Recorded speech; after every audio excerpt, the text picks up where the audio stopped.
قائد اعظم کہہ چکے تھے اسرائیل کو دی illegitimate child of the West، یہ حرامی بچہ ہے مغرب کا، برطانیہ اور امریکہ کا، اور برطانیہ اور امریکہ دونوں ویسٹ میں، west white Anglo Saxon Protestants, ان دونوں کا بالفور ڈکلیریشن اس کا تھا، اور پھر 1948 میں بنوانے والا اسرائیل کا جو ہے وہ امریکہ ہے، اور پشت پناہ اس کا امریکہ ہے۔ یہ طوفان ہے جو آ رہا ہے، اور یہ چاہتے ہیں، یہودی چاہتے ہیں کہ ہم اپنے اگلا ایجنڈے کا سٹیپ نہیں اٹھائیں گے جب تک یا تو پاکستان کو ختم نہ کر دیا جائے، یا کم سے کم پاکستان کے ایٹمک دانت نہ توڑ دیے جائے۔ کیونکہ اگر ہم نے مسجد اقصیٰ کو گرایا اور ہم نے قبۃ الصخرہ کو گرایا، یہ تصویر جو تقسیم ہوئی ہے جن لوگوں تک بھی پہنچی ہے وہ نوٹ کر دیں، قبۃ الصخرہ نمایاں ہے، اس میں مسجد اقصیٰ کا جو گنبد ہے وہ بہت چھوٹا ہے، اور یہ قبۃ الصخرہ کیا ہے یہ بھی ویسے اس کے پیچھے لکھا ہوا تو ہے۔ یہاں چٹان تھی جہاں سے حضور کا معراج کا آسمانی سفر شروع ہوا تھا، پہلے میدانی سفر تھا مکے سے بیت المقدس تک کا، پھر یہاں سے آسمانی سفر شروع ہوا۔ اس چٹان پر عبد الملک بن مروان جو بنو امیہ کا ایک خلیفہ تھا، اس نے یہ قبہ بنایا، یہ اس کا بنایا ہوا ہے۔ ابھی کوئی 40-50 سال پہلے اس پر سونے کی پتری چڑھائی تھی شاہ حسین نے، اب مجھے یاد نہیں 30 من یا 30 ٹن سونا استعمال ہوا تھا اس میں، لیکن اسرائیلی اخبارات نے لکھا تھا یہ سونا ہمارے کام آئے گا جب ہم 3rd ٹیمپل بنائیں گے۔ ہم نے گرانا ہے اس کو، سونے کی پتری اتر کے کہاں جائے گی، ہمارے پاس آئے گی۔ یہ صورتحال اس وقت، اب اس میں کرنا کیا ہے؟ صرف ایک حل ہے، صرف ایک حل ہے، صرف ایک حل ہے۔ کیوں؟ جو کچھ ہمارے ساتھ ہو رہی ہے کیا اللہ کے اذن کے بغیر ہو رہی ہے؟ بتائیے، اللہ کا اذن ہے تو کیوں ہے؟ کیا اللہ کو اسلام اور مسلمانوں سے دشمنی ہے اور یہودیوں اور عیسائیوں سے دوستی ہے؟ آپ خاموش ہیں، جواب نہیں دے رہے۔ یہ بہت کریٹیکل کوسچن ہے، اس مسٹ آسک ایچ ادر، اپنے دل سے پوچھیے۔ یہ سزا ہے اللہ کی، عذاب ہے اللہ کا۔ اللہ کا عذاب کسی کے ذریعے سے آتا ہے۔ یہودیوں پر نبوکدنضر کے ہاتھوں آیا، بخت نصر کے ہاتھوں آیا، رومیوں کے ہاتھوں آیا، یونانیوں کے ہاتھوں آیا، ساراگون کے ہاتھوں آیا، اور پچھلی صدی میں جرمنوں کے ہاتھوں آیا۔ عذاب تو اللہ کا تھا نا۔ یہ عذاب آج کیوں ہے ہم پر؟ دیکھیے قانون اللہ کا کیا ہے۔ اللہ جس قوم کو اپنی کتاب دے دے، شریعت دے دے، وہ قوم زمین پر اللہ کی نمائندہ قوم ہو جاتی ہو،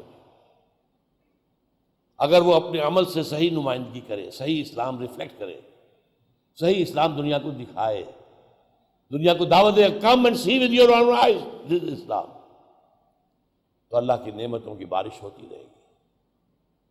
ان شکرتم لازیدنکم، لیکن اگر تم نے اپنے عمل سے مس ریپرزینٹ کرنا شروع کر دیا اسلام کو،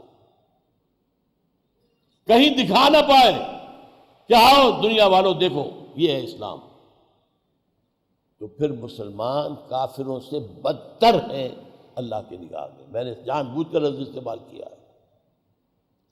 کافروں کا اثر حساب یا تو آخرت میں ہونا ہے، یا ہوا کرتا تھا جب کبھی رسول آ گئے اور رسول کا انہوں نے انکار کیا اور وہ تہس نہس کر دیے گئے، قوم نوح اور قوم ہود اور قوم عاد اور قوم صالح۔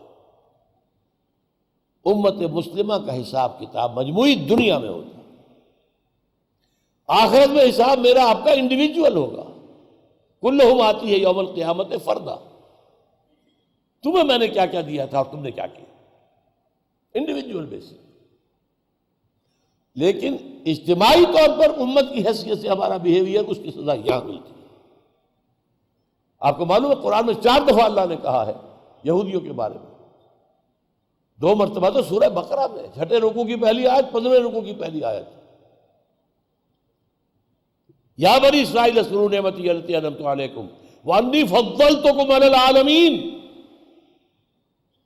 میں نے تمہیں تمام جہان والوں پر فضیلت دی تھی. ٹوائس ان سورہ بقرہ. واخترناہم علی علم علی العالمین فضل اللہ علی العالمین. سورہ دخان کی آیت یاد نہیں آ رہی ہے مجھے. پھر بھی ان کے اوپر جو پہاڑ ٹوٹے، ضربت علیہم الذلۃ والمسکنۃ وباؤوا بغضب من اللہ. سارگان کے ہاتھوں ختم ہوئے، نیبوکدنضر کے ہاتھوں 15 لاکھ قتل ہوئے اور لاکھوں کو قیدی بنا کر لے گیا. پیریڈ آف کیپٹیوٹی ان کا ہے عراق کے اندر. آج ہم بحیثیت امت وہاں کھڑے ہیں. اس میں بھی ایک بات کی وضاحت میں کر دوں. دیکھیے اسلام کا ایک حصہ ہے جسے میں کہہ رہا ہوں افقی، ہاریزونٹل. ایک حصہ ہے عمودی، ورٹیکل. افقی میں عقائد، عبادات، رسومات سب شامل. یہ حصہ آج بھی دنیا میں اہم ترین ہے اسلام کا. مانا جا رہا ہے کہ Islam is the fastest growing religion of the world. پوری دنیا میں یہی بڑھ رہا ہے، اسی کے اندر آگے لوگ آ رہے ہیں. 30 لاکھ حاجی، 30 لاکھ بلکہ کہتے ہیں زیادہ ہو جاتے حج سے بھی رمضان مبارک کے عمرے میں. میری نوجوانی کا دور میں یاد ہے، بڑی مشکل سے ڈھونڈ کے کہیں مسجدوں میں لا کر کسی بزرگ کو بٹھا دیا جاتا تھا، خدا کے لیے بیٹھ جائیے، اعتکاف کر لیجیے، مسجد خالی نہ رہے. آج مسجدوں میں جگہ نہیں ملتی، ویٹنگ لسٹیں ہوتی ہیں لمبی لمبی. لاہور میں تو ایک صاحب ہے جنہوں نے 25,000 آدمیوں کا شہر اعتکاف آباد کر دیا. ایک بڑے گراؤنڈ کے اندر شہر آباد ہو گیا اعتکاف. وہ ہے یا نہیں ہے، صحیح ہے غلط، وہ دوسری بات ہے، وہ جانے اور علماء جانے.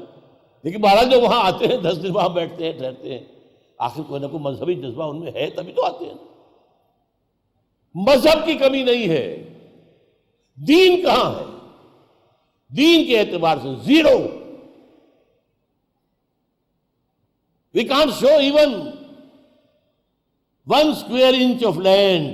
جاؤ دیکھو، یہاں ہم نے اللہ کا دین قائم کیا، یہاں اللہ کی حاکمیت ہے، یہاں شریعت محمدی کا نفاذ ہے، یہاں دولت کی تقسیم منصفانہ ہے، یہاں ہر ایک کے بنیادی حقوق محفوظ ہیں.